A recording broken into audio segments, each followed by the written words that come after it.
Hi guys, I'm Rohit Jorigal and welcome to my YouTube channel, a place where learning finance is the new passion. So guys, I warmly welcome you all to my Navratri special video. I hope everyone has worn red color today.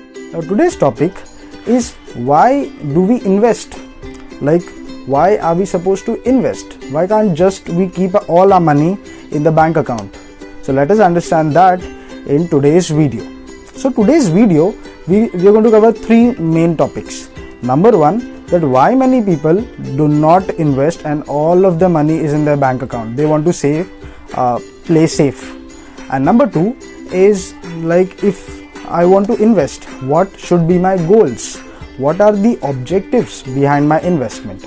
And number three, if I want to invest, then where am I supposed to invest? Let's understand that in today's video's third part. Now I have met few people who say that no, I don't want to invest my money anywhere. मुझे अपना पूरा पैसा bank account में रखना बहुत पसंद है because वहाँ पे बहुत safe है. Now they are not wrong guys, it is safe there, but definitely we have small amount of risk there also. Now how? Suppose tomorrow your bank closes, कल आपका बैंक बंद हो रहा है because उनके पास बहुत ज़्यादा loss है. So what will happen to your money guys? Of course, you will not be able to recover that amount of money. So there is slight amount of risk involved, but there is a risk. You must never forget that. Majority of the people who want to invest, they step one side back because they are afraid of the term risk. Because every financial instrument or any financial investment will have something called as risk. And that is the reason many people are like, no, I don't want to invest anywhere. But guys, what's life without a small risk? This is a quote given by my favorite character in Harry Potter, and who is Sirius Black. Guys, remember that whenever you are investing, you will have risk, and when you have high risk, you will have high return. This is a thumb rule of finance.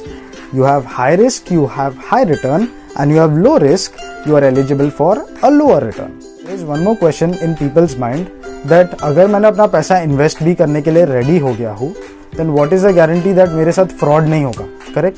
Because there are many different kinds of frauds happened in the Indian market or international market. Correct? So who is going to safeguard our money? We have regulators in the financial market, and these regulators are a part of Government of India. Two major regulators in India.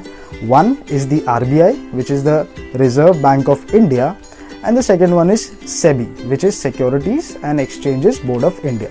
Now RBI is the body who will regulate the entire banking system or the financial system, and SEBI will regulate everything related to the stock market or the equity market. Apart from these two, we have other regulators as well, like you have IRDAI, you have PFRDA.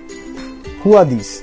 IRDAI is Insurance Regulatory and Development Authority of India, and PFRDA is Pension Fund Regulatory and Development Authority.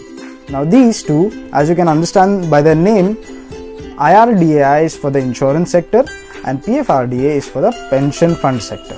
Okay, so every sector is having a regulator guys, which will safeguard your money. They will prevent malpractices in the market and will make sure that there is no fraud happening with the investors like you and me. Okay, so if you are afraid about the risks involved like frauds, then don't worry, we have good regulators in the Indian market.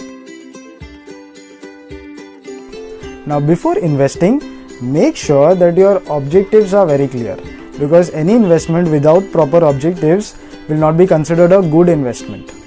Okay, so let us understand, there are different kinds of objectives actually, but let us understand them one by one. The number one objective must be to fight the inflation. Inflation is nothing but in Hindi we call it as महंगाई, right? Now if in 2019 you had purchased one object at 100 rupees and the inflation rate is 7%, so that same object now in 2020 you can buy it at only 107 rupees. It will not be available to you at 100 rupees. So guys, this is inflation. Anything will get overvalued and the money will get undervalued. The purchasing power of money will get reduced. And if you do not invest and make your money grow, then you will never be able to fight inflation, because you will keep your money in your bank account and bank account will give you only 4% interest, and you will only have 104 rupees in the next year, right? But that same object will be available at 107 rupees and you won't be able to buy that object, correct? That is the reason you must invest and you must fight inflation, which is mehengai. Okay. Number 2, save tax. Now tax is that amount of money that you have to pay to the government of India, right? Now whenever you are buying something, you have to pay the GST, which is a tax. Whenever you are earning something, you have to pay tax, that is your income tax, right? So everything will have tax involvement, and if you have good amount of investment, then government of India will tell you that okay, don't worry, you have invested, right? So give me less amount of tax. This is nothing but your tax relaxation. So guys, when you invest, you will definitely save your tax. Coming to point number 3, never keep all your money in one place. Now when you keep all your money in your bank account, it will become unsafe, because suppose the bank closes, then you are going to lose everything, right? Now if you instead invest some amount of money in various places, even if one fails, the others will save you, right? So another objective of investment is never keep all your money at one place, invest wherever possible and make a diverse portfolio. Number 4, to get a steady income source. Now this means that whenever you're investing your money in some place, then you're getting some amount of money from there frequently. Now for example, if you have bought a house, right, and you have given it on a rent for like 20,000 rupees per month, maybe in Mumbai, okay? Now that 20,000 rupees rent is nothing but your steady source of income, right? Also, apart from real estate, if you are buying shares or mutual funds, then you will get a steady source of income called as dividend. And if you are investing in some bonds or debt instruments, then also you will get some amount of interest on a frequent basis. So guys, invest your money and get a steady source of income. Coming to the 5th objective, you must invest your money with a future goal, like you want to save money for your child's education. Coming to the last part of the video, let us understand what are the different financial instruments in which we can invest and grow our money. Okay. Number 1, the real estate.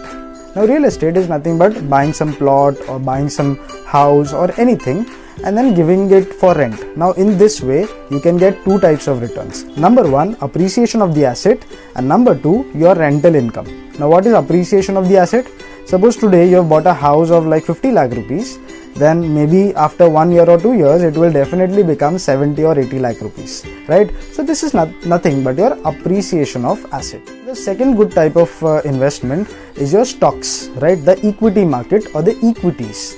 You can invest in stocks or shares, and there also you'll have 2 types, right? Appreciation of the shares, like if you have bought a share price at 100 rupees and tomorrow it becomes 150 rupees, that 50 rupees is your profit, right?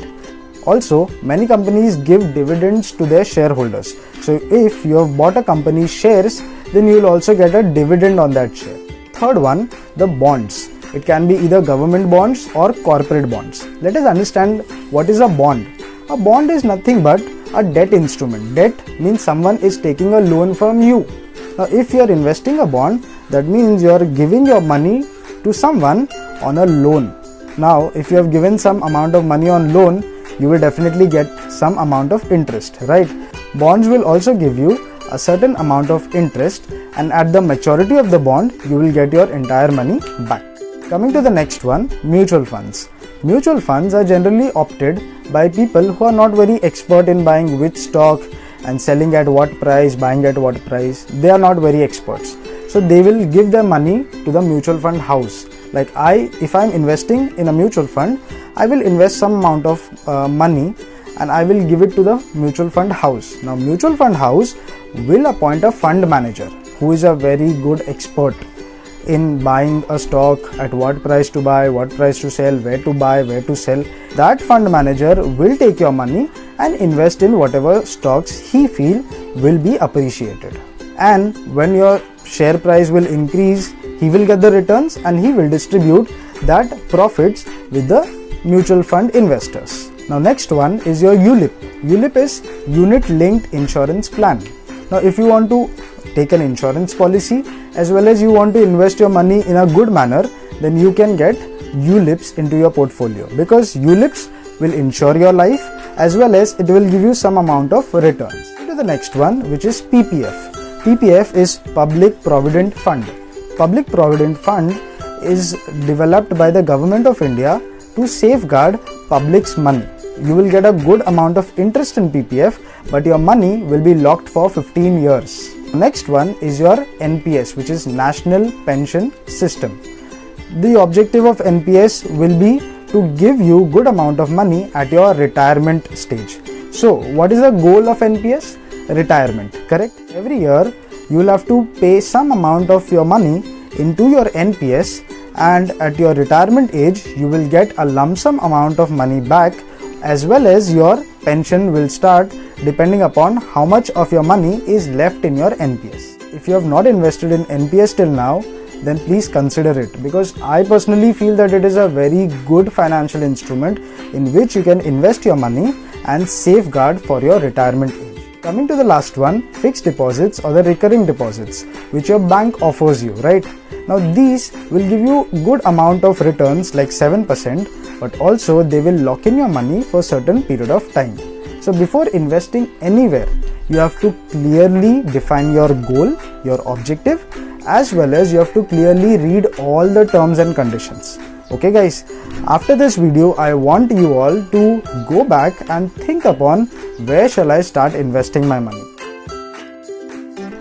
Well, that's it from my side guys today. Also, I am planning to bring upon a series on stock market basics for you guys.